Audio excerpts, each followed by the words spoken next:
पिछले क्लास में chemical equilibrium start हुआ था, है ना। केमिकल इक्विलिब्रियम में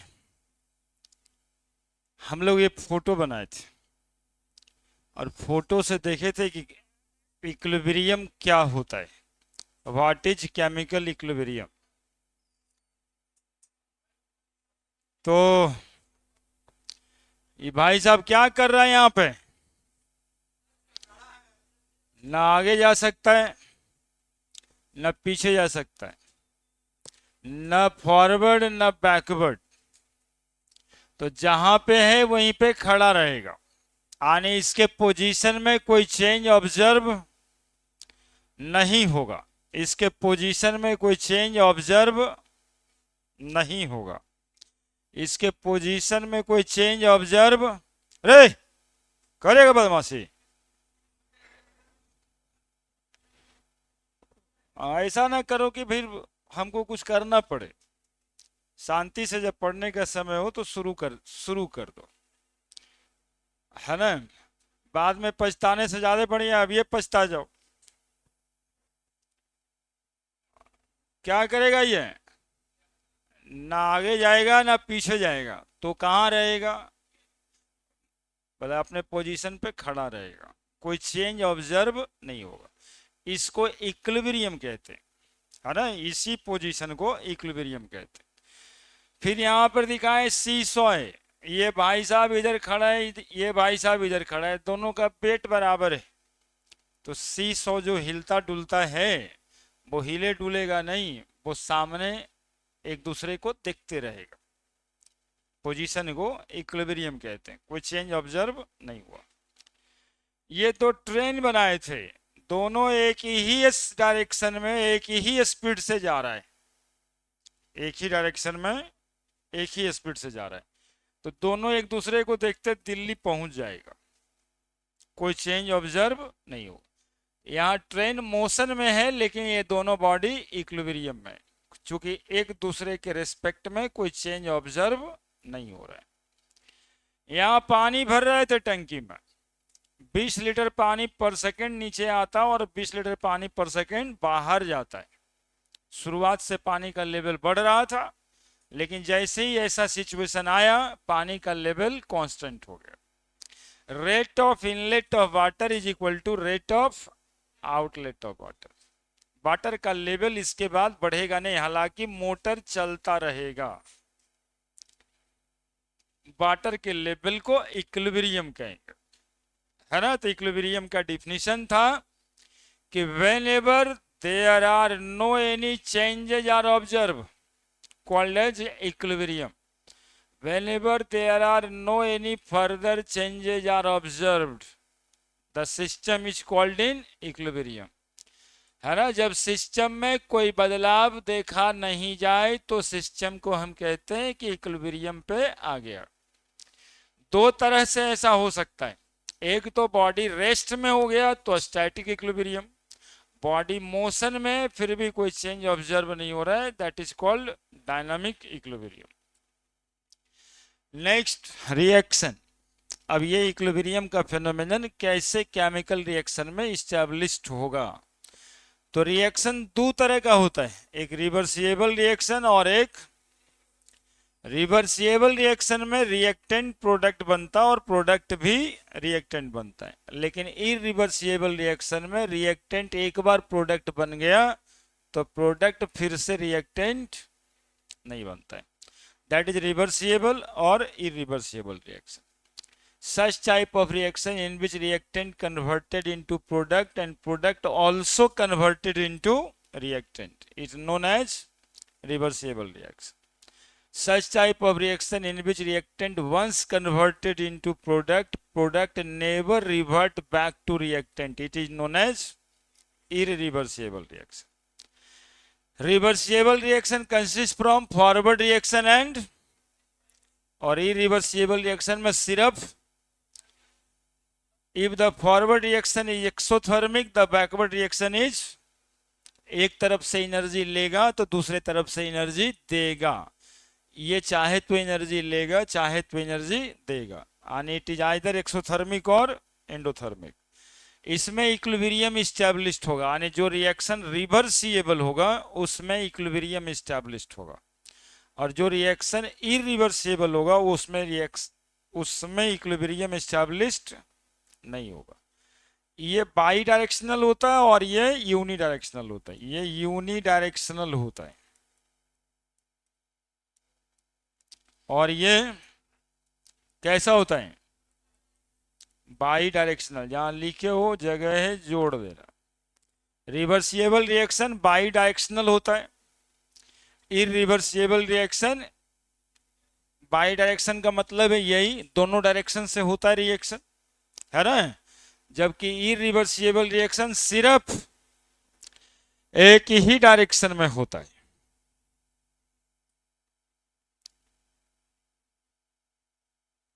इसके बाद भी कुछ है।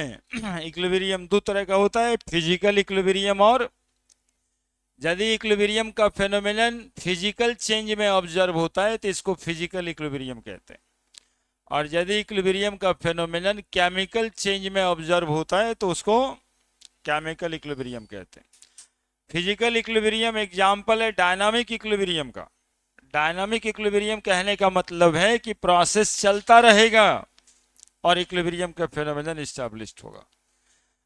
यहाँ chemical equilibrium also is the example of, यानी यहाँ भी प्रोसेस चलता रहेगा लेकिन चेंजेज ऑब्जर्व नहीं होगा। इसके बाद शायद लाइन कट गया था।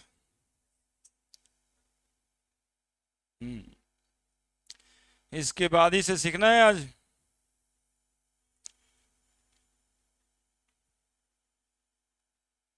क्या सोच रहे हैं? बरामा कहना शुरू होगा।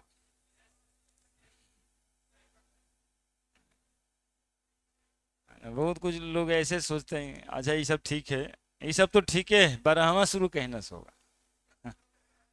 चैप्टरवा तो पढ़ लेना चाहिए ना यार। बस मंडे से ट्यूसडे से उसके अगले सप्ताह से ऐसे हंसते हंसते कट जाए। रास्ते वाला लाइव भी होता है। नहीं, अब होली में गांव गया होगा तो होली में गाने वाले लोग भी वहां बैठे हुए होंगे। ये भी था, ताली बजा रहा होगा पीछे से।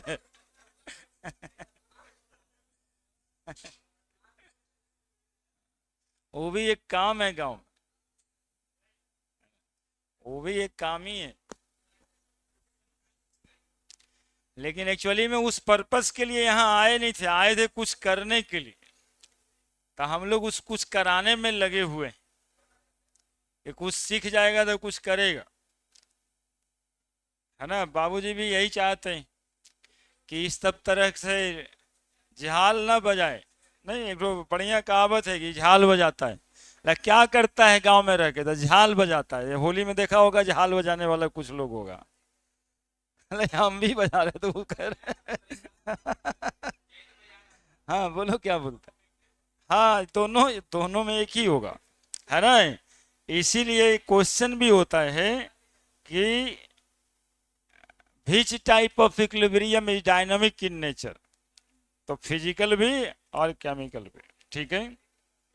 क्योंकि यहाँ पे प्रोसेस चलता रहता है, प्रोसेस बंद नहीं होता। डायनामिक का मतलब मोशन से है। जो फिजिक्स में पढ़े काइनेमेटिक्स और डायनामिक्स, एक पढ़े study of motion without knowing their cause called kinematics, S बराबर यूटी प्लस हाफ है t square.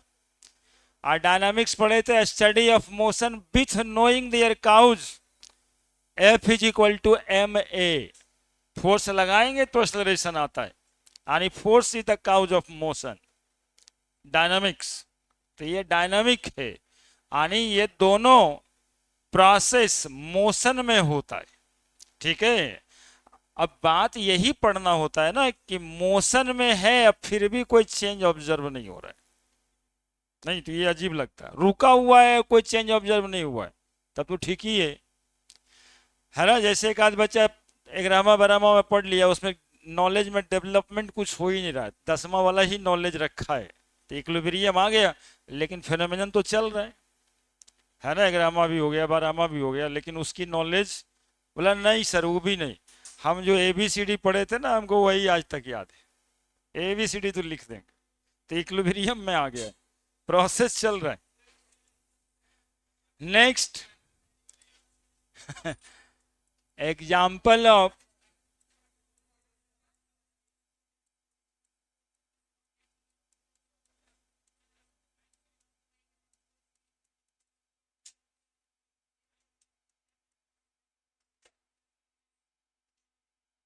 Physical equilibrium. Example of physical equilibrium. पहला, फिजिकल इक्विलिब्रियम का एग्जाम्पल,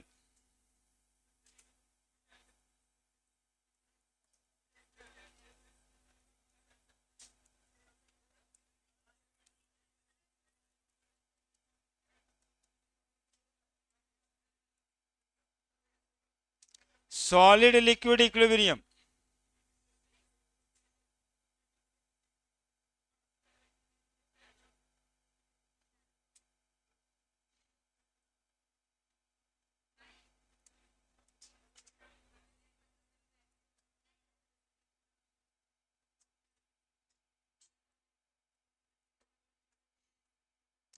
सॉलिड कन्वर्टेड इनटू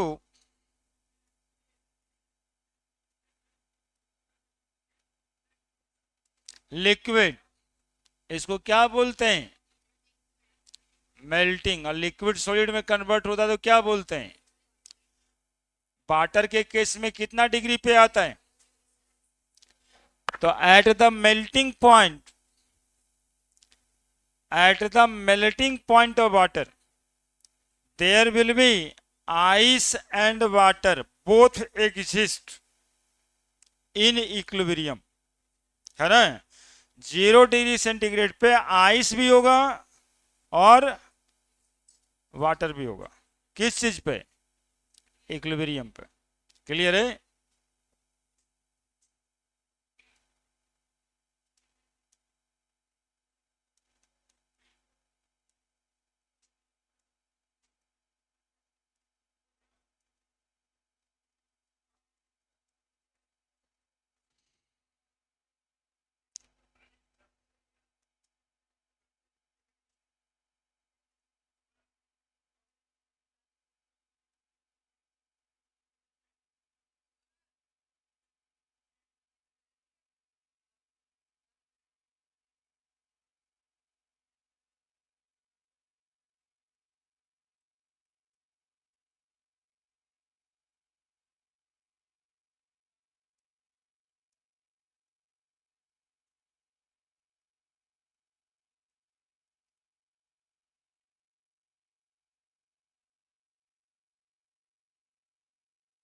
देखो इक्विलिब्रियम पे होना क्या है, रेट ऑफ मेल्टिंग बराबर रेट ऑफ, तो सॉलिड लिक्विड इक्विलिब्रियम में मेल्टिंग पॉइंट पे रेट ऑफ मेल्टिंग बराबर रेट ऑफ फ्रीजिंग। यानी 1 मोल आइस या 1 मोल कोई भी सॉलिड पर सेकेंड जितना मेल्ट कर रहा है उतना ही फ्रीज कर रहा है, तो चेंजेज ऑब्जर्व नहीं होगा। उसी टाइम पे जितना कोई फ्रीज कर रहा है उतना ही मेल्ट कर जा रहा है, तो कोई चेंजेज ऑब्जर्व नहीं होगा। This is solid liquid equilibrium. जल्दी से खत्म कीजिए, सब आता है आपको, पिछला चैप्टर में भी थोड़ा बहुत बताएं। है तो काहे के लिए परेशान रहता है जी बच्चा? अरे जो काम करते हैं हम लोग को पता है कि जरूरी क्या क्या है, हम लोग गजब किए रहता है। जो पढ़ा आज पढ़ रहे हैं ना, प्लानिंग तो बता ही चुके हैं शायद, पिछले दिन भी बताए हैं और आज भी बता देते। प्लानिंग ये है कि इस चैप्टर को अभी शुरू करके संडे संडे को पढ़ाएंगे। अगले वीक का जो सोमवार होगा उसमें 12th का चैप्टर स्टार्ट कर देंगे। और जिनको चाहत होगी कि ना हमको इक्विलिब्रियम भी पढ़ना है, तो संडे को 2-3 घंटे का क्लास लगेगा और ये पढ़ेगा। मतलब 2 घंटा तो पढ़ाते ही हैं, तो थोड़ा और बढ़ा देंगे, आधा घंटा। आधा घंटा पढ़ा देंगे, है ना। नहीं तो ये भी होता है बस सर 4 घंटा में समझ में आएगा, चूंकि दिमाग ने ना है वो कूड़ादानी है, ऑनलाइन समझ में आ जाता है, लेकिन फ्री फायर तो चाहे 6 घंटा खेल सकते हैं। लेकिन पढ़ाई है तो 2 घंटा 2.5 घंटा संडे संडे को पढ़ाएंगे, ठीक है। और बाकी जो आपके मन की बात है कि बरहमा चलना चाहिए, अब होली हो गया, अब बरहमा में चले गए हैं तो बरहमा शुरू करेंगे, ठीक है, सोमवार को। इसका ये मतलब नहीं है कि इक्विलिब्रियम चैप्टर को छोड़ दिया जाए, है ना। बाद में जरूरत पड़ महसूस होगा उसको पढ़ लीजिए, दिक्कत क्या है इसमें। कंप्लीट पढ़ने के लिए ही पापा भेजे होंगे होली के बाद भी, लेकिन उसी के नाम पे करते क्या क्या हैं।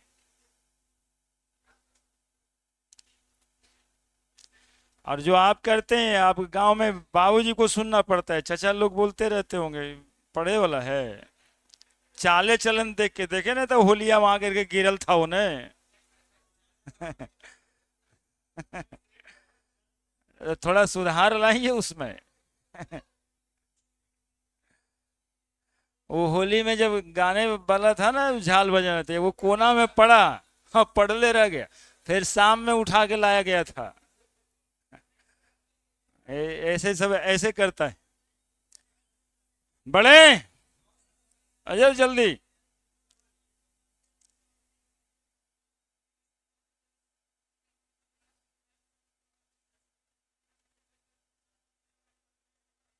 समझ गए मिश्रा जी प्लानिंग क्या है। मिश्रा जी भी वेटिंग में थे कि भाई अब 12वां कहने से शुरू करेंगे, हम शुरू कर रहे हैं, तब तक ये पढ़ लिया जाए।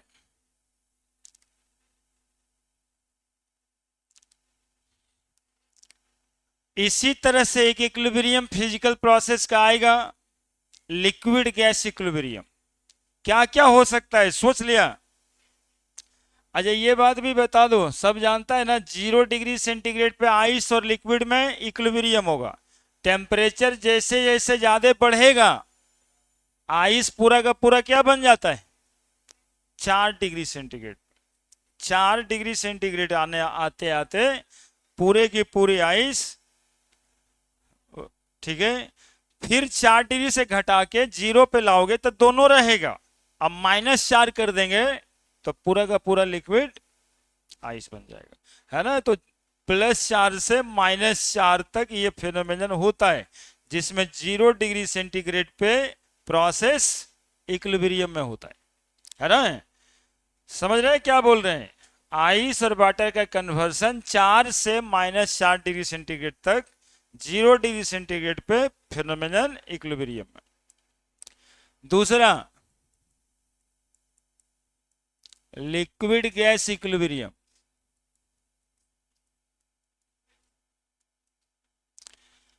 तो लिक्विड गैस इक्विलिब्रियम में इधर लिक्विड लिख दोगे और इधर क्या लिख दोगे, गैस। लिक्विड से गैस बन रहा है, बताओ क्या हो रहा है, वेपोराइजेशन। और गैस से लिक्विड बन रहा है, क्या हो रहा है बताओ। अरे मेरे साथ रहो, बताओ ना, आता है ये सब आपको, है ना। चैप्टर शुरू हो रहा है इसलिए थोड़ा सा आधार देता है आपको कि हाँ ये सब तो होता ही था, इक्विलिब्रियम में भी वही होता है। एट बॉइलिंग पॉइंट क्या होगा, बोलेंगे सर होगा rate of vaporisation is equal to rate of condensation. और बात भी समझ में आ रहा होगा, रिवर्सिबल रिएक्शन का मतलब क्या होता है कि लिक्विड गैस बनेगा, at the same time gas liquid बनेगा। तो at the boiling point, at the boiling point liquid and gas present in equilibrium, present in equilibrium. कोई भी लिक्विड, इना की खाली वाटर के लिए बात होता है। वाटर लिक्विड है, इसका खास टेम्परेचर है 100 डिग्री सेंटीग्रेड पे ये वेपर बन जाता है। और 100 से जैसे जैसे टेम्परेचर ज्यादा आगे बढ़ेगा तो सब के सब लिक्विड गैस बन जाएगा, है ना। और गैस कंडेंस होता है तो लिक्विड बन जाता है। ये फेनोमेनन घर में चाय बनाते समय, चावल बनाते समय आप खुद ही ऑब्जर्व कर सकते हो, है ना, कि ऊपर में जाकर के सटता है, फिर पार्टिकल नीचे गिर जाता है।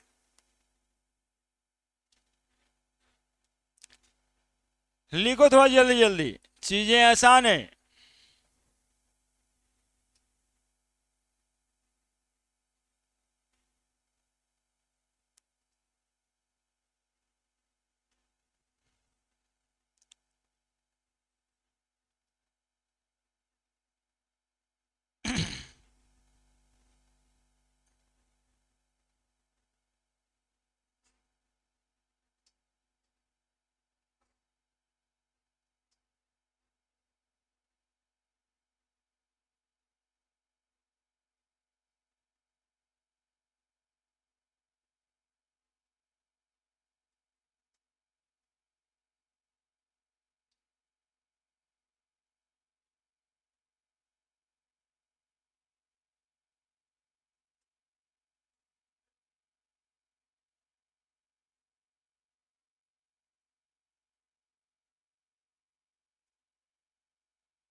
Next, solid gas equilibrium.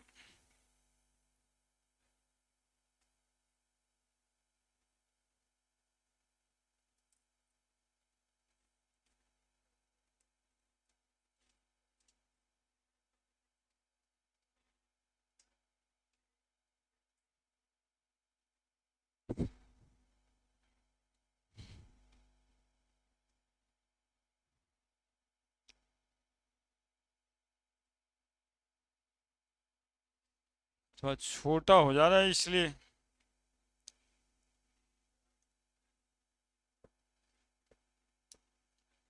Solid gas equilibrium,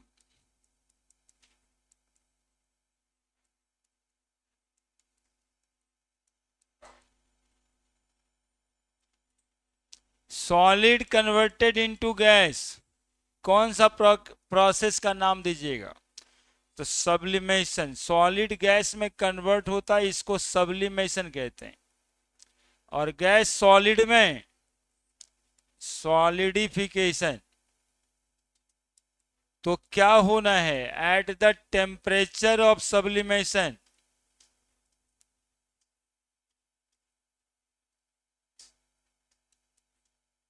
rate of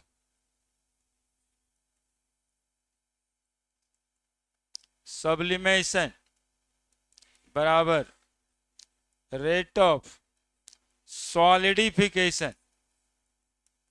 बस और क्या करना है? At the temperature of sublimation, at the temperature of sublimation,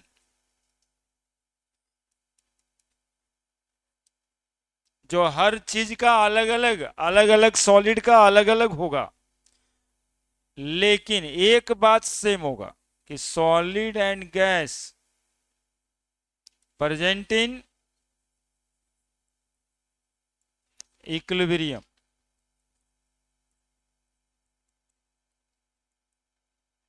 लिखिए जल्दी से।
हो गया।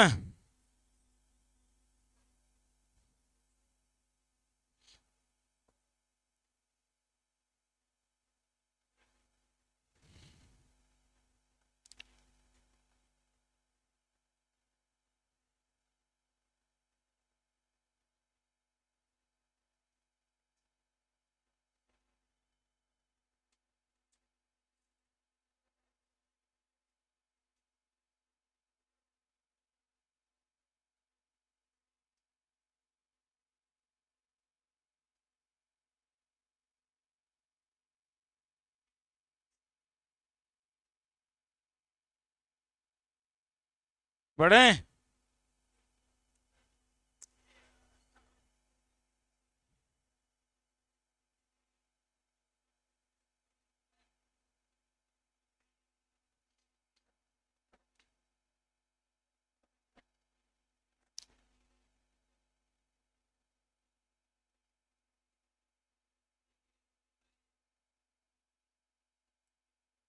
चौथा,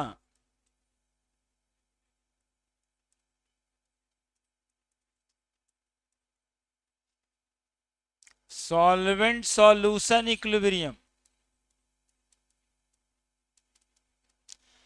आप पढ़े होंगे कि कोई सॉल्वेंट में सॉल्यूट ऐड करते हैं तो सॉल्यूशन बनता है ना। दो तरह का सॉल्यूशन के बारे में जानते होंगे, एक सैचुरेटेड सॉल्यूशन और एक अनसैचुरेटेड सॉल्यूशन। तो सैचुरेटेड सॉल्यूशन में और सॉल्यूट आप डिजॉल्व नहीं कर सकते, यही होता ना। तो सॉल्वेंट सॉल्यूट में जब डिजॉल्व होता है फेनोमेनन को कहते हैं डिजोल्यूशन। और जब सैचुरेशन आ जाता है तो सॉल्यूशन से सॉल्यूट बाहर निकलता है। यही ना हो रहा है, सॉल्यूशन से सॉल्यूट बाहर निकल रहा है। इधर से रिएक्शन को पढ़िए, सॉल्यूशन से सॉल्यूट बाहर निकल रहा है, यानी सॉल्वेंट और सॉल्यूट बाहर हो रहा है। इस प्रोसेस को कहते हैं ना बाबू प्रेसिपिटेशन। क्या कहते हैं? प्रेसिपिटेशन। शॉर्टकट में पीपीटी भी लिखाता है। तो at the saturation,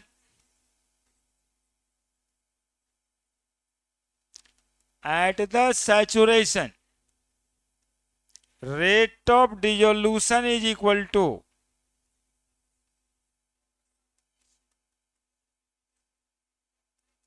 rate of precipitation, यानी कि at the saturation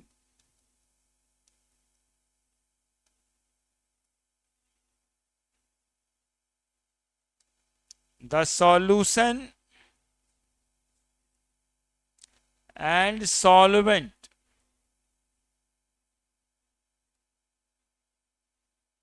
present in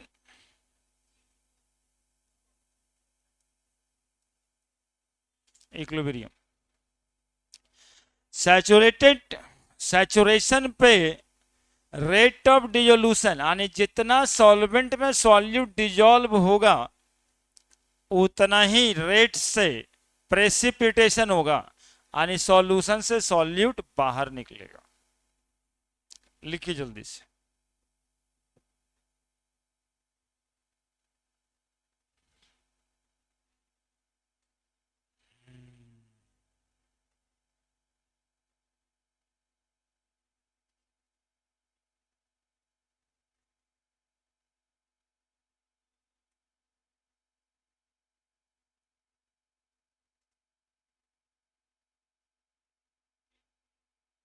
लिखो रे, लिखो लिखो।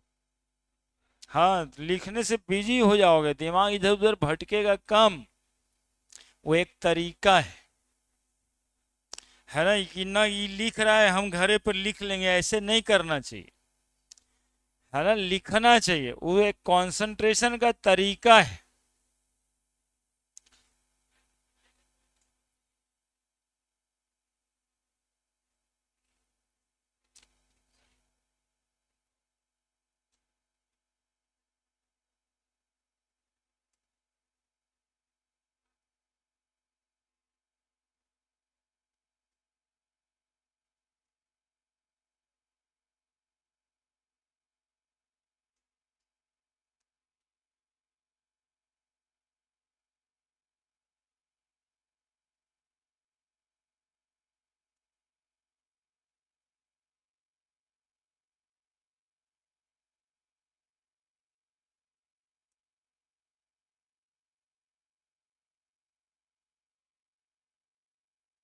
हो गया? हो गया?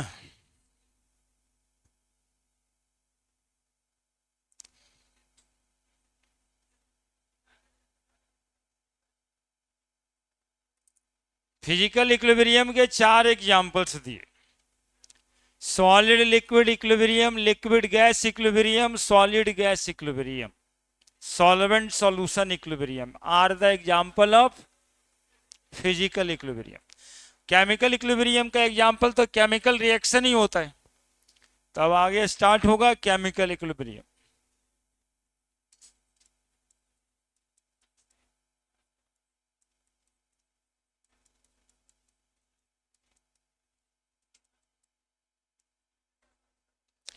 अब इसको एग्जाम्पल से समझने के लिए एग्जाम्पल 1 देते हैं पहले हम। PCl5 PCl3 plus Cl2।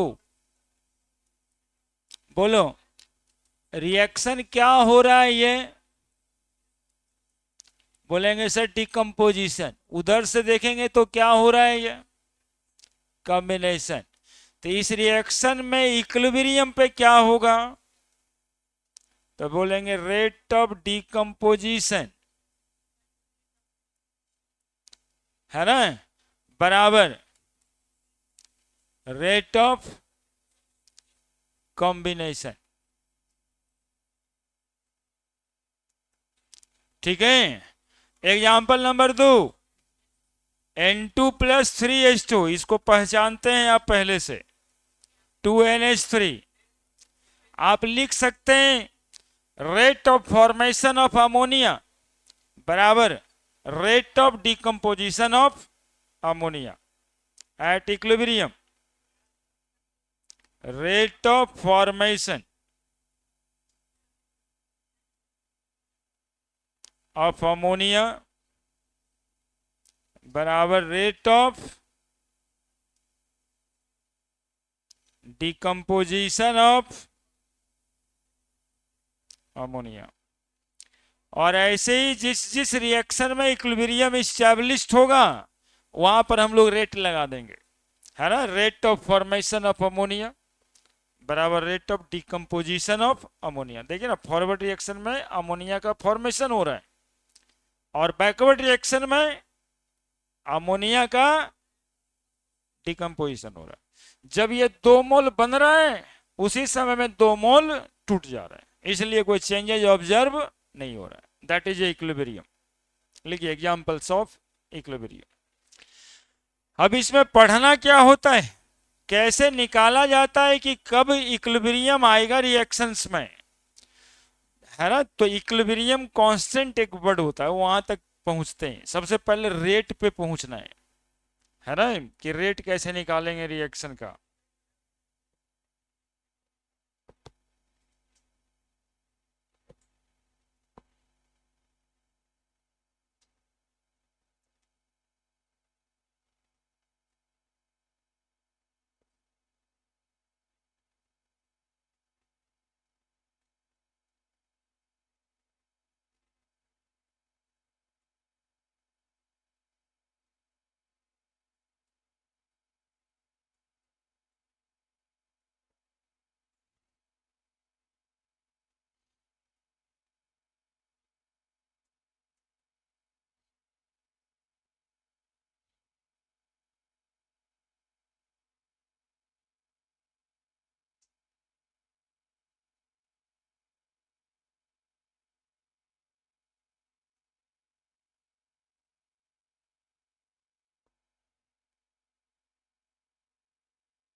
अब जो है ना, बिल्कुल थोड़ा नया बात सीखना है ना। यहाँ तक इक्विलिब्रियम समझ रहे थे केवल वर्ड।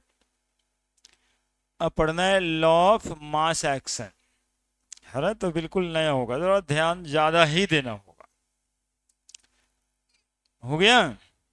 किसी भी रिएक्शन में जहां पे इक्विलिब्रियम एस्टैब्लिश्ड होता है, एट इक्विलिब्रियम लिखना है तो केवल क्या करना है, रेट ऑफ फॉरवर्ड रिएक्शन, जिस तरह का रिएक्शन है बराबर रेट ऑफ अब आपको यहां पर दिखाई पड़ रहा है कि फॉर्मेशन हो रहा है फॉरवर्ड रिएक्शन में, तो लिख दिए rate of formation of ammonia. Backward reaction में क्या हो रहा है, तो अमोनिया टूट जा रहा है, rate of decomposition of ammonia. ठीक है,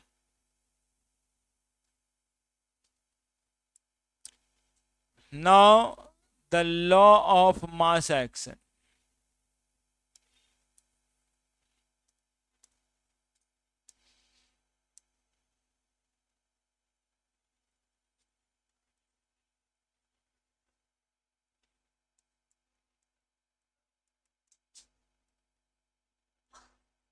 given by Goldberg and Weiss, given by Goldberg and Weiss। अरे लिखो ना यार, कौन सी किसको बुद्धू बना रहे हो तुम, बगल वाले को? तो लिख करके छटपटाते का हो मछली की तरह।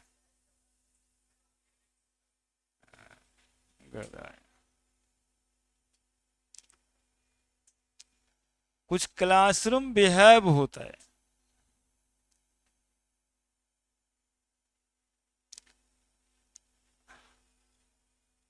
शांति रखने से ही ना पढ़ाई होगा, ऐसे वो फुदकते रहने से क्या होगा। कुछ लिख लिए तो कुछ याद रहे, इतना ही साइंटिस्ट का नाम याद रहे कि कभी भी पूछा जाए कि लॉ ऑफ मास एक्शन कौन दिया था, गुलबर्ग एंड वेज, है ना। ऐसे तो हिस्ट्री है नहीं, लेकिन हम लोग को ये सब थोड़ा याद रखते हैं। ये सब बिहार बोर्ड में कभी कभी आता है, बरहमा में भी आ जाता है, क्योंकि लॉ ऑफ मास एक्शन है, कहीं भी लगता है। आगे चैप्टर है केमिकल काइनेटिक्स, वहां भी लगता है। गुलबर्ग एंड बेज साबित ये किस बारे में है लॉ, तो रेट के बारे में दिए, रेट ऑफ रिएक्शन। ठीक है, इन्होंने कहा कि rate of reaction of a chemical reaction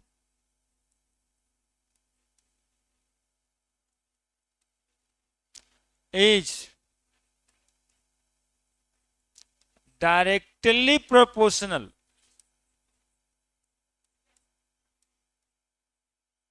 to the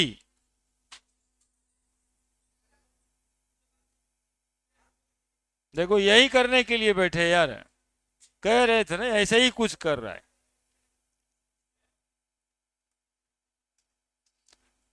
फरियाल हो जाके थोड़ा बाहर है, अंदर में नहीं ना, वो सब गड़बड़ है, वो सब ना करो। वो तो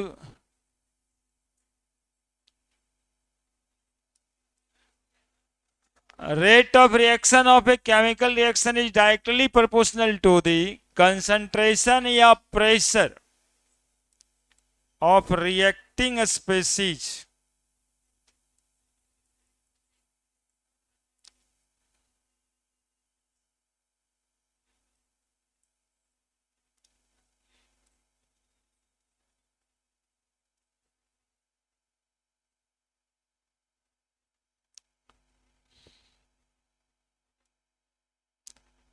rate of reaction of a chemical reaction is directly proportional to the product of concentration या pressure of reacting species। ठीक है, rate of reaction of a chemical reaction is directly proportional to product of concentration या pressure of reacting species. जो species यानी chemical substance react कर रहा होगा उसके कॉन्सेंट्रेशन पे रेट ऑफ रिएक्शन डिपेंड करता है। यही तो लिखा है इसमें। यदि रिएक्टेंट एक से ज्यादा होगा तो कंसंट्रेशन का क्या करना है, गुना करना है। Product of concentration of reacting species, एक से ज्यादा होगा तब। एक होगा तो सिर्फ किस बात पे डिपेंड कर रहा है, कॉन्सेंट्रेशन पे। एक से ज्यादा होगा मतलब प्रोडक्ट पे। देखो एक से ज्यादा का मतलब बता रहे, जैसे कोई रिएक्शन हो रहा है ए और ये कुछ प्रोडक्ट बना रहा है। समझना गौर से, ये बात बिल्कुल नया है और ब्रह्मा में बराबर ही सबका उपयोग होता है कि रेट ऑफ रिएक्शन कॉमन शब्द है, रेट ऑफ रिएक्शन। तो सुनना गौर से, rate of reaction directly proportional to, क्या लिखा हुआ है यहां पे, rate of reaction directly proportional to concentration of, तो रिएक्टिंग स्पीशीज कौन है, ये क्या लिखे हैं हम, कॉन्सेंट्रेशन ऑफ ए, सैंबल है कंसंट्रेशन का, क्या सैंबल है, ये square bracket, square bracket is symbol of writing concentration. Clear, concentration दिखाना है तो हम लोग कैसे लिखेंगे रिएक्टेंट को, उसको स्क्वायर ब्रैकेट के अंदर। सुनना थोड़ा सा, थोड़ा सा, 2a बनेगा प्रोडक्ट, यहीं पे ध्यान देना है, 2a बनेगा प्रोडक्ट, तो क्या लिख सकते हैं, a plus A is equal to product लिख सकते हैं या नहीं लिख सकते हैं, बोलो, लिख सकते हैं। 2a बना प्रोडक्ट, तो 2a को मैथमेटिकली क्या लिख सकते हैं, a plus A is equal to product. Clear, अब देखो रेट ऑफ रिएक्शन इसके लिए लिखना है, डायरेक्टली प्रोपोर्शनल टू, क्या लिखा था, product of concentration of reacting species, तो कंसंट्रेशन है ये और इसके भी तो कंसंट्रेशन है, दो गो ए है, तो दोनों ए का कंसंट्रेशन को गुना कर दे, यानी डायरेक्टली प्रोपोर्शनल टू ए का स्क्वायर। क्लियर है, इसी तरीके से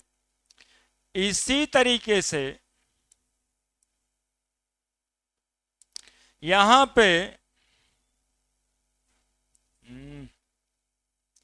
इसी तरीके से यहां पे 2a प्लस 3b लिखा हुआ है और बन रहा है प्रोडक्ट, तो बताओ रेट ऑफ रिएक्शन बराबर क्या लिखोगे, रेट ऑफ रिएक्शन बराबर हम जानते हो क्या लिख दें, डायरेक्टली प्रोपोर्शनल टू ए का स्क्वायर अब बी का पावर क्यू। बोलेंगे क्यों सर, तो लॉ ऐसा ही है ना, A plus B is equal to product लिखा जा सकता है कि नहीं लिखा जा सकता। 2a प्लस 3b को a plus A 3b b plus B लिख सकते हैं। और ये भाई साहब गुलबर्ग एंड बेज साहब रेट को डायरेक्टली प्रोपोर्शनल टू क्या बताएं कि हर एक रिएक्टेंट का कंसंट्रेशन हर एक रिएक्टेंट के कंसंट्रेशन के डायरेक्टली प्रोपोर्शनल होगा।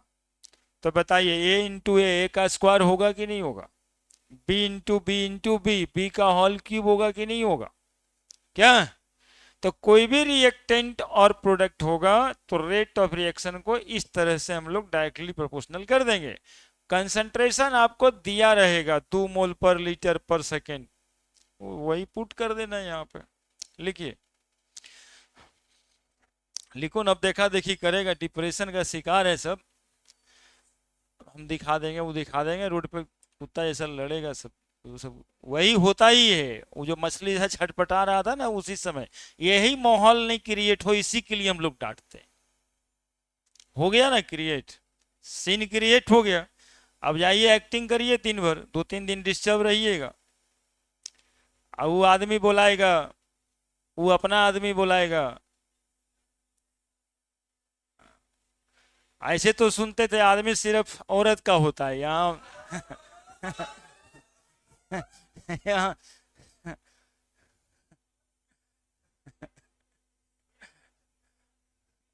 देखिए लड़का सब आदमी बुलाएगा, अपना अपना मर्द सब बुलाओ।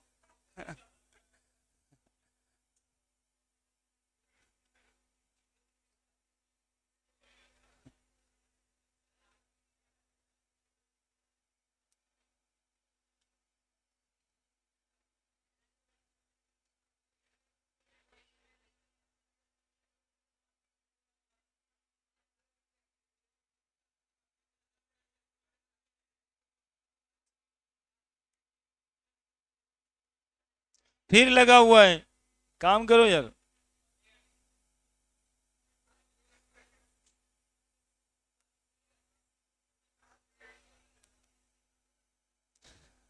हम काहे के लिए जाए? हम अपने, वो क्या है, ये सब डिस्ट्रैक्शन है। काम करो, इसीलिए बता रहे लिखो।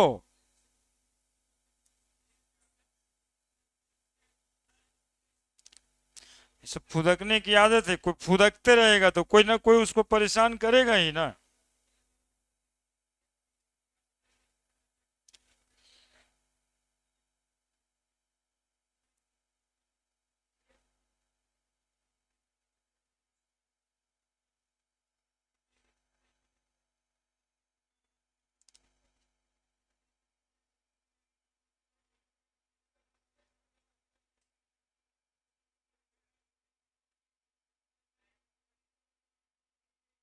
लिखा, किसी रिएक्शन का रेट बोलेंगे रिएक्टिंग स्पेसीज के कॉन्सेंट्रेशन पे डिपेंड करता है, और कंसंट्रेशन में हम लोग क्या करते हैं, तो प्रोडक्ट का मल्टीप्लिकेशन कर देते है ना। अब देखो यहां पे कि rate of reaction of a chemical reaction is directly proportional to the product of concentration, या किसी किसी में प्रेशर देता तो प्रेशर का भी गुणा करते हैं, ऑफ रिएक्टिंग स्पेसीज। और हम लोग ऐसा करते करते देखो कहां तक पहुंचे, तो हम लोग ऐसा कर करके पहुंचे हैं यहां तक कि यदि कोई रिएक्टेंट का बैलेंसिंग फैक्टर है, जैसे यहां पर देखो 2A है, यहां पर देखो 3B है, तो ये जो 2 है ना एग्जैक्टली कहां पे चल जाता है, पावर में चल जाता है। ये 3 है जो एग्जैक्टली कहां पे चल जाता है, क्यों जाता है, ये समझाने के लिए ये बात की है ना। तो जब भी कोई रिएक्टेंट और प्रोडक्ट रहेगा तो उसका स्टोइचोमेट्रिक कोफिशिएंट, जिसको आप रिएक्शन कोफिशिएंट भी कहते हो, वो हमेशा उसके कंसंट्रेशन के पावर में जाएगा। तो इसी में इस बात को भी ऐड कर लेंगे। लॉ ऑफ मास एक्शन फिर से कि rate of reaction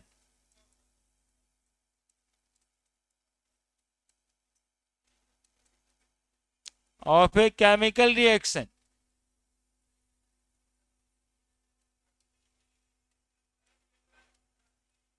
is directly proportional to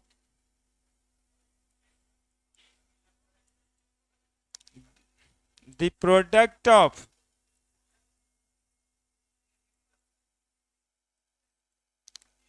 concentration of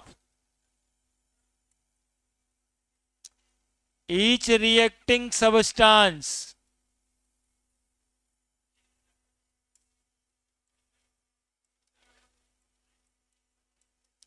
to the power raised equal to a stoichiometric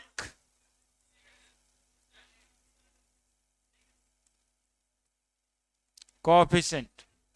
In general,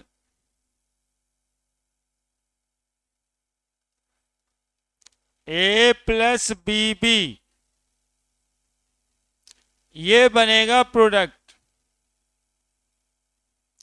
तो rate of reaction directly proportional to, इधर देखना, इधर जो हम बता रहे हैं देखना फिर उतारना। ए कंसंट्रेशन ऑफ ए लिखा हुआ है, बी कंसंट्रेशन ऑफ बी लिखा हुआ है, और क्या करें, ये छोटका ए को कहां पे लिखें, यहां पे पावर ए, आई छोटका भी कहां पे जाएगा, पावर बी। ठीक है। अब एक और बात बता दें कि डायरेक्टली प्रोपोर्शनल को हटा के यदि बराबर का निशान दीजिएगा तो यहां एक कांस्टेंट देने का बात होता है, that is K into A का पावर ए और बी का power B. That is equal to rate of reaction, इस रिएक्शन का पूरा लिख दिए, है ना। Where K is rate constant, where K is known as rate constant, where K is known as rate constant, K is known as rate constant.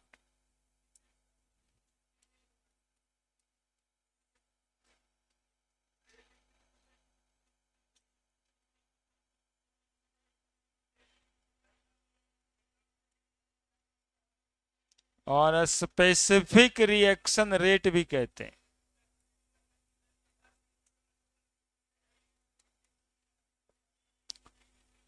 अभी तक लगे हुए, जल्दी से लिखो।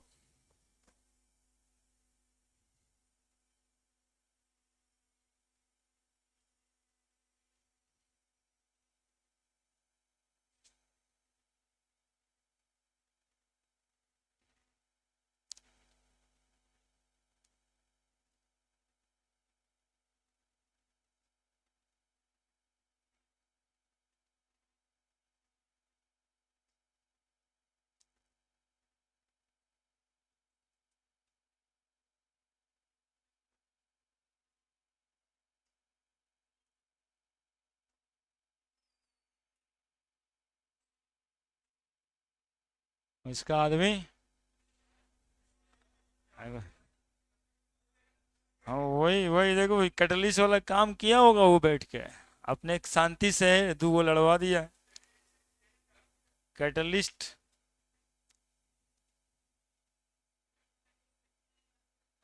ये ना तुम्हारे लिए अच्छा है ना उसके लिए अच्छा है, सब।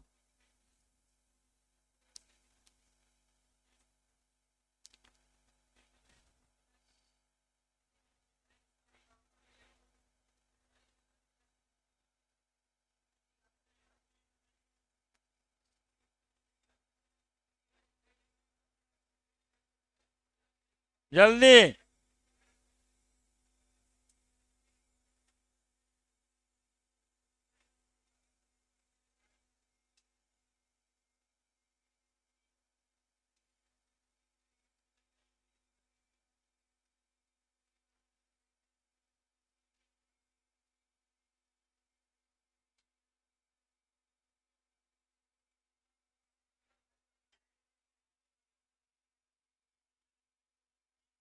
हो गया, यानी कि जिस किसी रिएक्शन का रेट लिखना होगा तो उसका कंसंट्रेशन लिखेंगे और स्टोइचोमेट्रिक कोएफिशिएंट को उसके पावर पे डाल देंगे, बस इतना ही काम तो करना है। क्या, जैसे एक रिएक्शन लिख के बताते हैं, N2 plus 3H2 is equal to 2NH3 है। सुनो, सुनोगे पहले, इसमें दो तरह का रिएक्शन होता है ना, एक फॉरवर्ड रिएक्शन और एक बैकवर्ड रिएक्शन। तो यदि इसमें रेट ऑफ फॉरवर्ड रिएक्शन पूछा जाए तो बराबर में क्या लिखोगे, K इंटू क्या लिखोगे, इसका रिएक्टिंग स्पेसीज कौन है, नाइट्रोजन, और यही ना रिएक्टिंग स्पेसीज है। तो लिखेंगे N2 का कंसंट्रेशन और हाइड्रोजन का कंसंट्रेशन का पावर 3। एक और होगा इसमें, फिलहाल इसको केफ लिख रहे हैं, अच्छा लिख ही देते हैं, where K F is rate constant of forward reaction. और देखना उधर से यदि हम लिखें तो रेट ऑफ बैकवर्ड रिएक्शन लिखना पड़ेगा, और रेट ऑफ बैकवर्ड रिएक्शन बराबर यहां पर के भी लिख देंगे, और बताओ ब्रैकेट में क्या लिखें, बैकवर्ड रिएक्शन का रिएक्टिंग स्पेसीज कौन है, अमोनिया, तो NH3 लिख देंगे, और NH3 का क्या कर देंगे, ऑल स्क्वायर। ठीक है, और अभी पढ़ाए तुम लोगों को एट इक्विलिब्रियम रिएक्शन में क्या लिखाता है, रेट ऑफ फॉरवर्ड रिएक्शन बराबर रेट ऑफ बैकवर्ड रिएक्शन। तो क्या बराबर करना था, समझ आया? रेट ऑफ फॉरवर्ड रिएक्शन बराबर रेट ऑफ बैकवर्ड रिएक्शन, ये इक्विलिब्रियम का कंडीशन लग जाएगा। यानी यहां पे लॉ ऑफ मास एक्शन में इक्विलिब्रियम लग गया। यहां लिख दें where K B is rate constant of backward reaction. लिखिए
हो गया।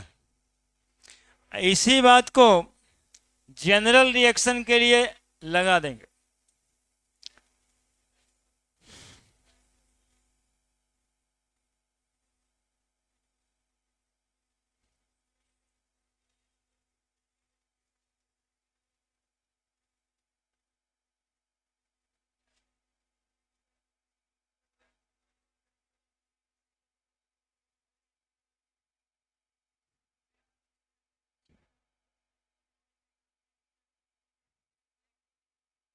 लिख दिए?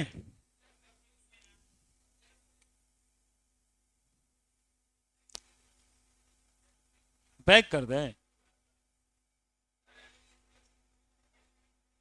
करते।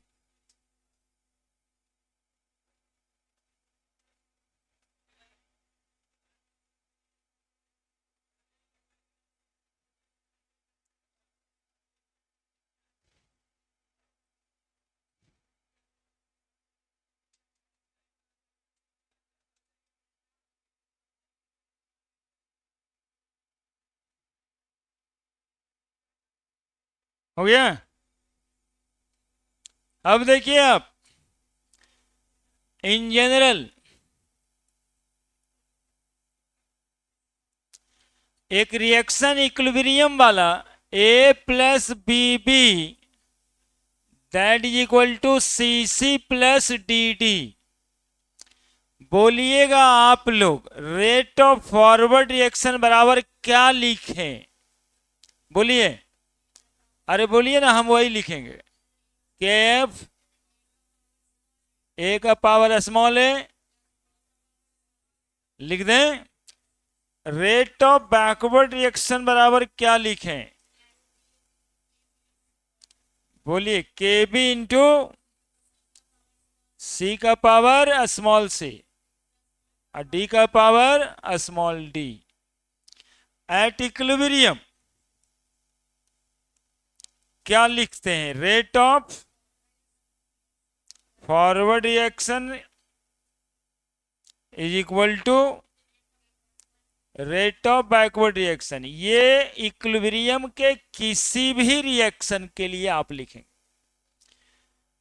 अब फॉरवर्ड रिएक्शन क्या था? के एफ इंटू ए का पावर ए बी का पावर बी। अब बैकवर्ड रिएक्शन क्या था? के बी इंटू सी का पावर स्मॉल सी डी का पावर स्मॉल डी। था या नहीं? बोलो। अब जरा देखना, इसी को के एफ बाई के बी लिख सकते हैं क्या? बराबर C to the power small C T to the power small D A to the power small A और बी टू द पावर। लिख सकते हैं क्या? ये एक रेट कांस्टेंट है और नीचे वाला भी रेट कांस्टेंट ही है, तो कांस्टेंट को कांस्टेंट से डिवाइड करोगे, this will create a new constant and this new constant is called as equilibrium constant Kc, है ना? K by Kb is called as Kc।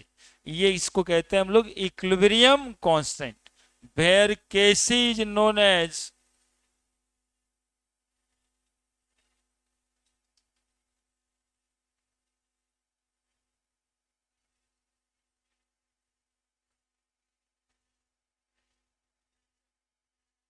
Equilibrium constant.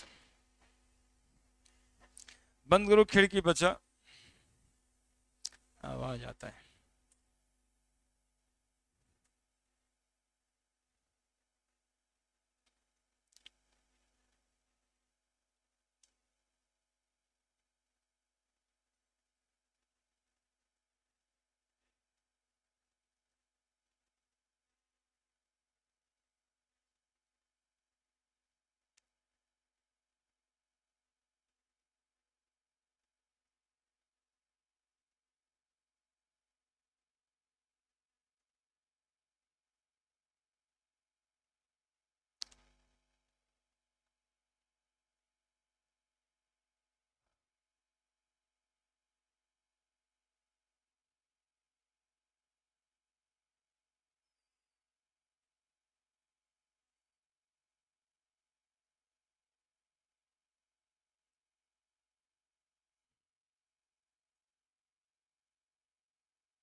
लिख दिया?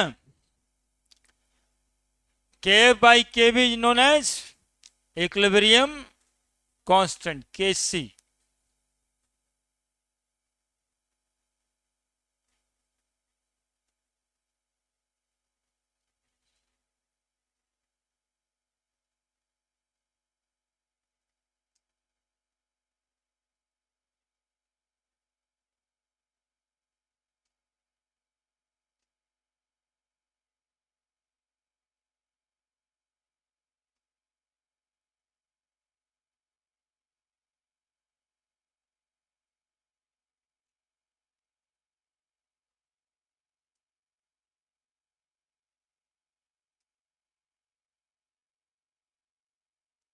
हो गया? Next, law of chemical equilibrium.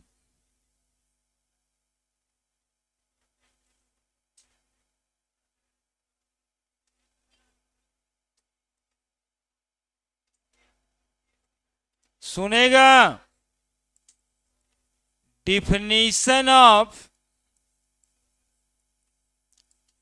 Equilibrium constant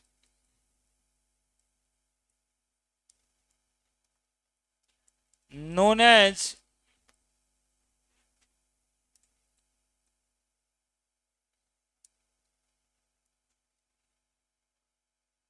law of chemical equilibrium।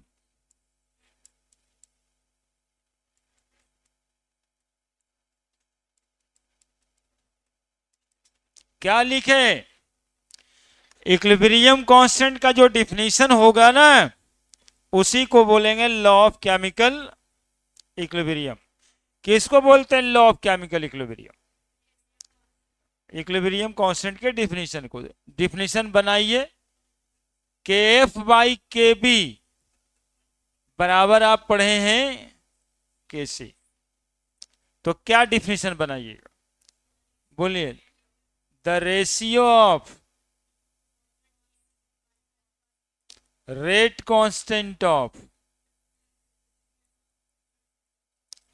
constant of forward reaction to that of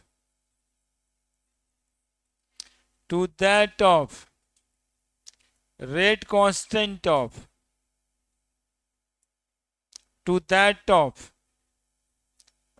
constant of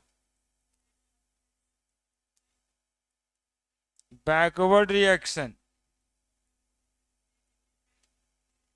is known as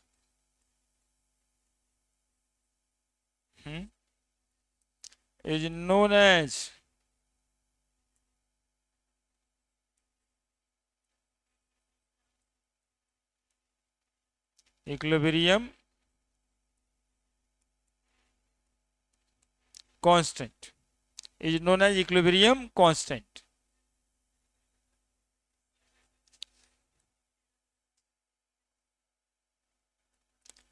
is known as equilibrium constant. दूसरा और क्या पढ़े थे? K C बराबर, देखिएगा पीछे, C to the power small C, D to the power small D, A to the power small A और B to the power small B. बताओ, इसको लिख सकते हैं? ये प्रोडक्ट था ना, लिख सकते हैं product of concentration of products by product of concentration of reactant। लिख सकते हैं केसी बराबर, ये भी तो था आने की। ये डिफिनीशन तो आई है, दूसरा डिफिनीशन भी इसका हो सकता है। क्या हो सकता है? कि the ratio of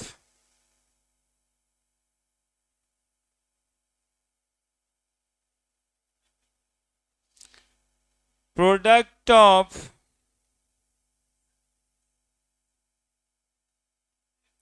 concentration of products to that of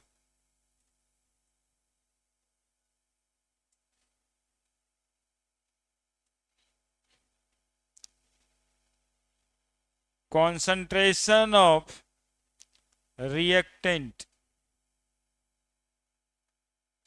to the power raised equal to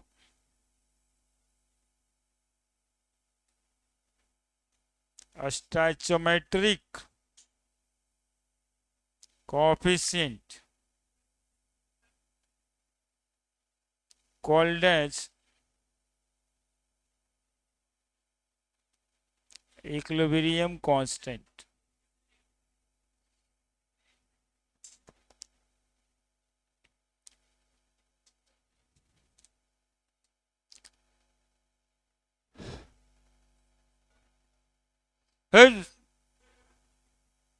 पढ़ता है नहीं, अब पूरा इसको आइस क्यूब में रहना है। अगले दिन से चलेगा, उसका टेंशन आज कैसे चलाएगा? कितना धूल है ऊपर, उसकी सर्विसिंग होगी, उसके बाद ही ना चलाएंगे, तो बीमार पड़ोगे, इन्फेक्शन वगैरह होगा, है ना। वो स्टार्ट होगा अपने समय से। तुम्हारा काम जो था वो तो तुम कर ही नहीं रहा है। खाली आगे पीछे हिलता डुलता रहता है। हो गया आउट तुम चैप्टर से, इस चैप्टर से आउट। हाँ, चैप्टर में इन नहीं किए, चैप्टर से आउट हो गया। अब तुम संडे को कभी नहीं आओगे, आई नो। अब तुम बरामा ही खाली पढ़ोगे। हो गया तेरा, यहीं से डिसीजन हो गया। अभी जो टॉपिक चेंज हुआ ना, इसी से डिफिनिशन मतलब निकल गया कि अब तुमको इसमें कुछ बुझाने वाला है नहीं। इसीलिए पहले 11 12 दोनों का पूछता था बोर्ड में ना, तब बच्चों पे थोड़ा सा दबाव रहता था। अब आईआईटी में तो पूछता है, तो आईआईटी तो तुमको करना ही नहीं होगा, तुमको तो सैटेलाइट वाला पकड़ के ले जाने वाला है। खोजेगा फलना बाबू कहाँ है, चलो इसको घर से उठाओ और आईआईटी बॉम्बे में रखाओ। और सैटेलाइट से खोजाओगे तुम।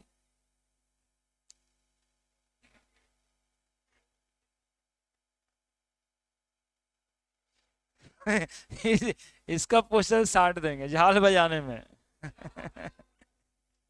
दोनों हाथ में झाल दे करके सटवा दें।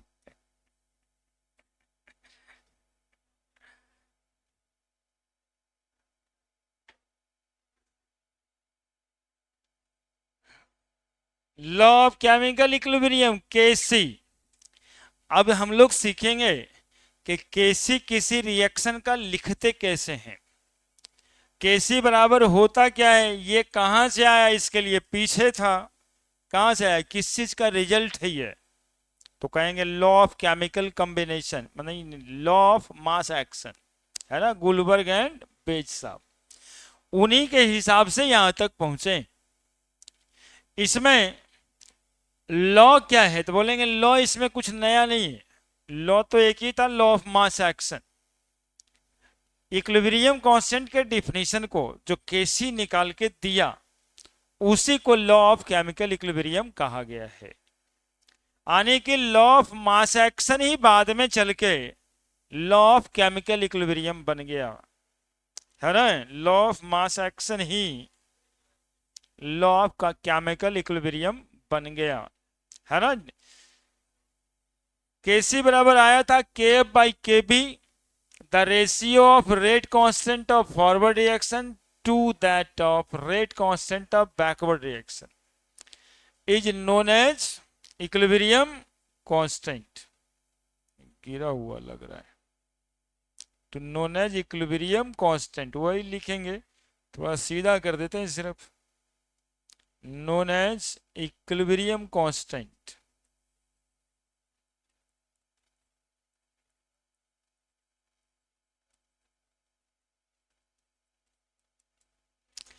या फिर the ratio of product of concentration of products, दो बार प्रोडक्ट लिखा हुआ है, ये प्रोडक्ट मतलब गुना, और ये प्रोडक्ट्स का मतलब रिएक्टेंट और प्रोडक्ट, है ना, उधर रिएक्टेंट इधर product, to that of concentration of reactant to the power raised equal to stoichiometric coefficient. यदि है तब ठीक है, नहीं है तो 1 होता है ना, पावर 1 ही रहेगा, कॉल्ड एज इक्विलिब्रियम कांस्टेंट।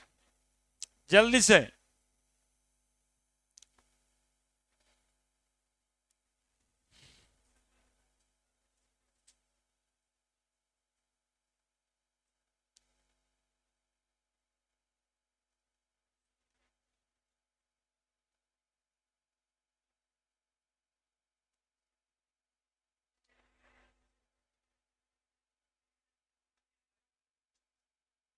बढ़े। Expression of equilibrium constant, equilibrium eq से लिखा करेंगे,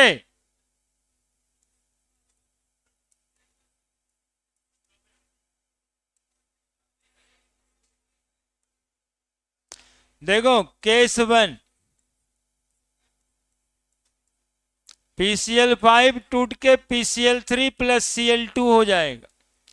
इसके लिए केसी लिखना है, क्या लिखोगे, PCl3 concentration Cl2 by PCl, ये है धरातल पे बात, है ना। इस रिएक्शन का केसी लिखना है, जहां पे PCl3 ब्रैकेट में ऐसे लिखा हुआ है, मतलब क्या, मतलब क्या, concentration of PCl3 at equilibrium. Cl2 लिखा हुआ है इस तरह से, मतलब concentration of Cl2 at equilibrium, और कौन है, PCl5 है नीचे, मतलब concentration of PCl5 eight EQ लिखे, मतलब इक्विलिब्रियम लिखे। ये समझना है अपने से, ठीक है। ये सैंबल है कंसंट्रेशन का, PCl3 का कंसंट्रेशन, Cl2 का कंसंट्रेशन और PCl5 का, that is the value of Kc for this reaction, ठीक है। अब न्यूमेरिकल्स में भी यदि इक्विलिब्रियम पे कंसंट्रेशन दिया है तो वैल्यू पुट करेंगे, Kc निकल जाएगा, इक्विलिब्रियम कांस्टेंट निकालना रहता है।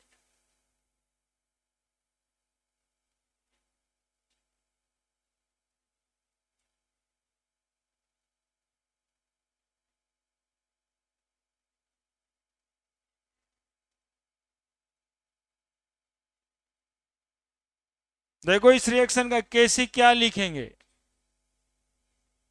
HI का बाई H2 इंटू,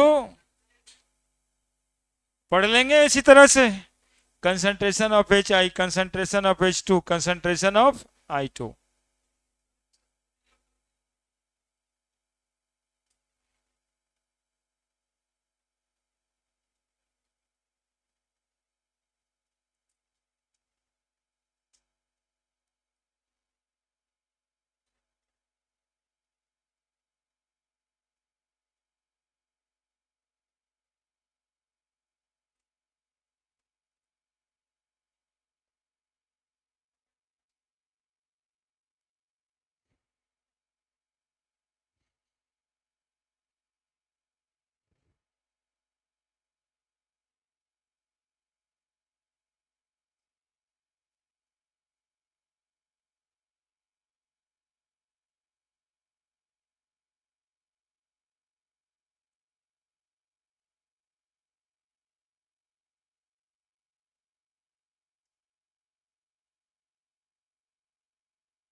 लिखे, Kc लिखने के लिए आएगा अब आप लोगों को, किसी रिएक्शन का Kc लिखना है, प्रोडक्ट में जो है रिएक्टेंट में जो है उसके कंसंट्रेशन लिख देने।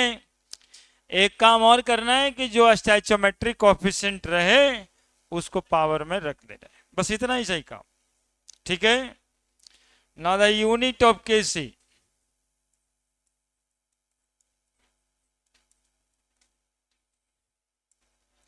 तो Kc बराबर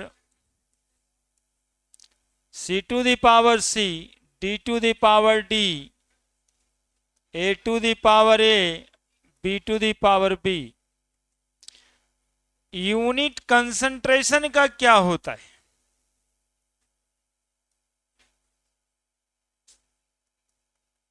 मोल पर लीटर, है ना। कंसंट्रेशन का यूनिट होता है मोल पर अरे बोलो ना रे।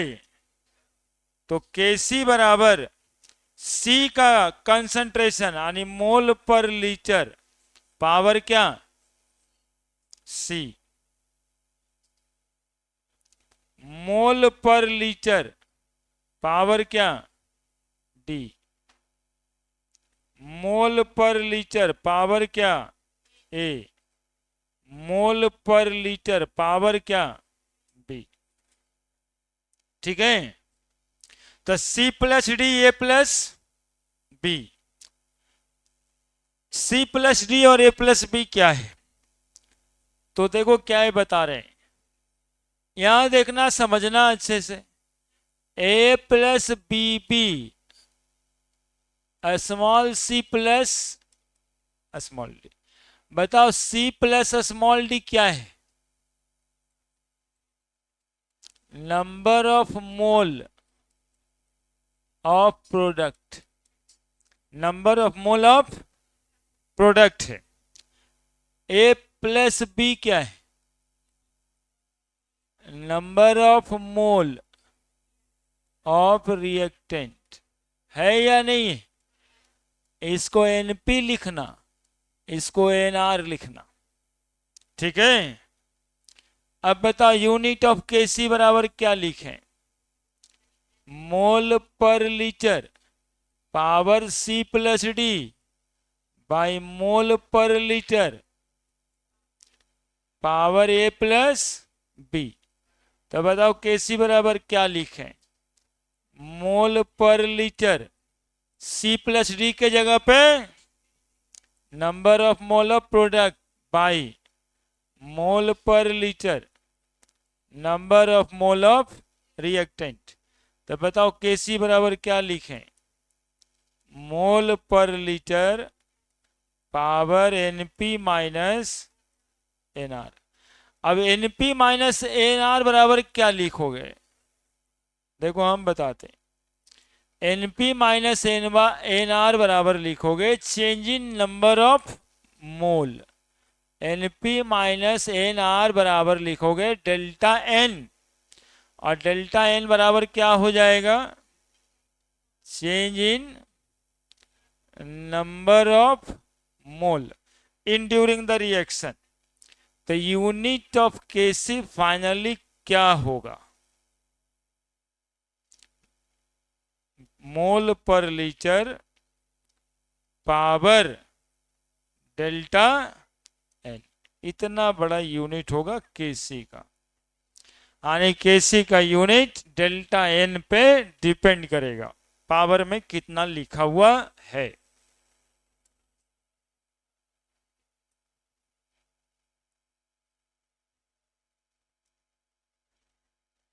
पढ़िए ना।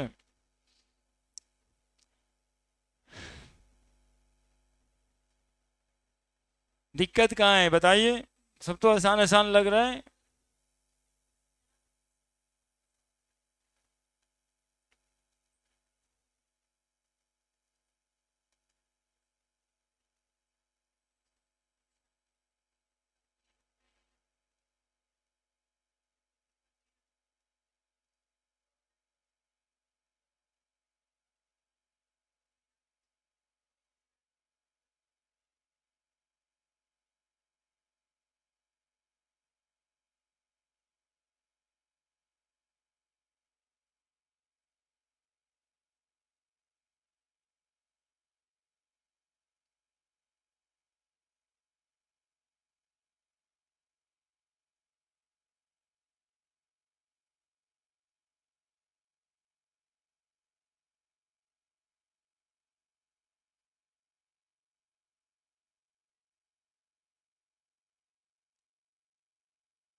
अरे धीरे धीरे बर्बाद हो जाएगा क्लास में ऐसे करने से, तुमको पता भी नहीं चलेगा बर्बाद कब हुए, लेकिन हो जाएगा।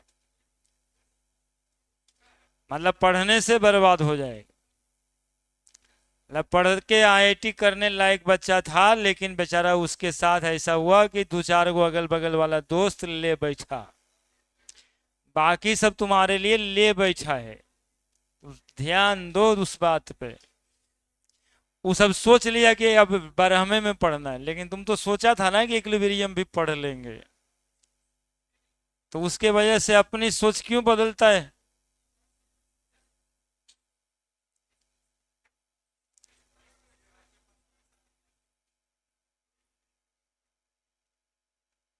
अब उसको समझ में आता है तब ठीक है।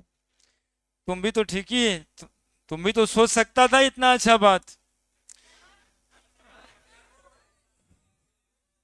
लिखे लिखी जल्दी। अरे क्या दिक्कत है? पढ़िए अभी।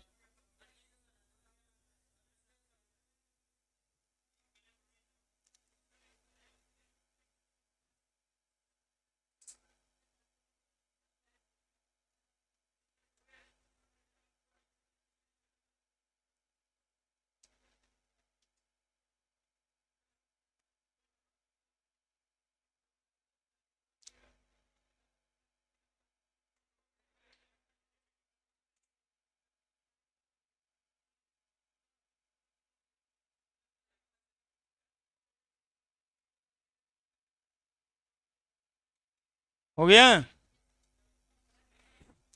केसी का unit mole per litre power delta N है, इस बात पे ध्यान रखना है। अब डेल्टा एन जैसा होगा मोल पर लीटर के बाद वैसा होगा। तो कैसे कैसे यूनिट बनाते हैं सुनिएगा। केस वन, पूछा जाता है कि PCl5 PCl3 प्लस Cl2, इसका केसी का यूनिट क्या होगा इस रिएक्शन का? तो यूनिट ऑफ केसी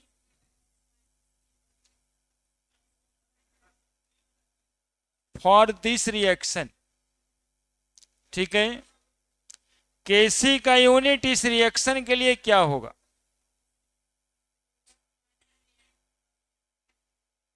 केसी का यूनिट इस रिएक्शन के लिए क्या होगा? तो केसी का यूनिट होता मोल per litre power delta N. तो इस रिएक्शन का डेल्टा एन निकालना होगा।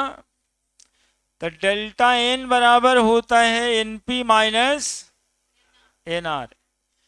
प्रोडक्ट में ये 1 मोल है, PCl3 1 मोल है, और इधर भी ये 1 मोल है।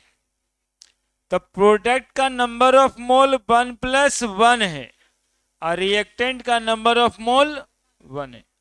2 - 1 बराबर कितना? 1। तो यूनिट ऑफ केसी बराबर मोल पर लीटर पावर 1। तो यूनिट ऑफ केसी क्या आ गया इस रिएक्शन का? मोल पर लीटर। क्या सब रिएक्शन का यूनिट सेम होगा? तो केस 2 देखते हैं। देखोगे यहां पे आप लोग भी H2 + I2 2HI, unit of KC for this reaction. Anyone tell me K C का यूनिट इस रिएक्शन का क्या है? क्या है केसी का यूनिट इस रिएक्शन का? आने यूनिट लेस है। ये 2 है और ये 1 और ये भी 1 है ना। तो केसी बराबर mole per litre power delta N. तो डेल्टा एन बराबर एनपी माइनस एनआर। एनपी कितना मोल है? 2। एनआर 1 + 1, 2 - 2 बराबर 0। तो यूनिट ऑफ केसी बराबर मोल पर लीटर पावर 0। किसी का पावर 0 हो जाए मतलब हुआ कि इस रिएक्शन के लिए केसी यूनिट लेस है ना, कोई यूनिट ही नहीं है केसी का, यानी केसी का यूनिट भी होता है, केसी यूनिट लेस भी होता है।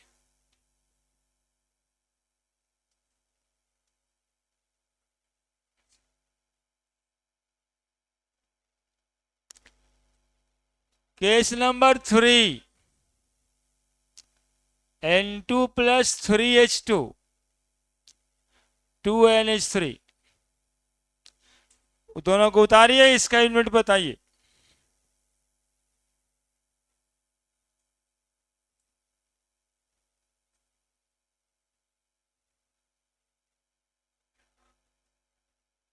तो ऑफिस में मिलो हमसे,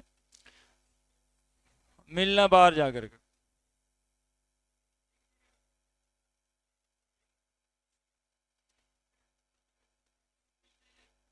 चलो कितना हीरो जरा देखते हैं हम भी, चलना ऑफिस में। गार्जियन को फोन करके जाएगा घर, यहाँ रह के क्या करता है, मतलब पटना बर्बाद करने आया है, सराउंडिंग को सड़ा रहा है बैठ करके उस समय से। सब खाली बेइज्जत करने से मानवे नहीं करता, भारी बेइज्जत करना पड़ता है।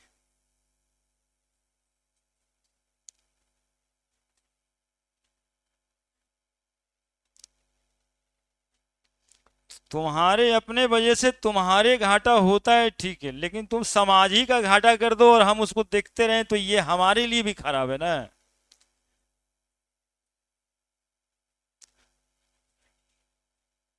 हाँ वही तो दिमाग लगाना है, मोल पर -2 हो जाएगा, लीटर पर स्क्वायर हो जाएगा, एकदम जो सोच रहा ठीक उल्टा हो जाएगा उसका। हाँ हाँ।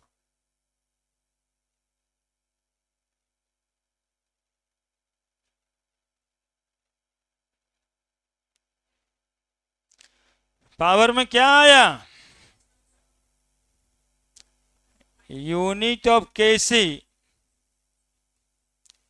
फॉर दिस रिएक्शन, केसी बराबर mole per litre power delta N, mole per litre. Delta N तो निकाले नहीं, डेल्टा एन निकालना होगा पहले, क्या डेल्टा एन निकालना होगा पहले। दो है इधर, एनपी 2, एनआर तो 2 माइनस, यहां देखो 3 और यहां पे, तो सब मिला के रिएक्टेंट का नंबर ऑफ मोल कितना है 4, दैट इज 2 माइनस 4 बराबर -2। तो केसी का यूनिट हो जाएगा मोल पर लीटर पावर -2, मोल -2 लीटर का स्क्वायर।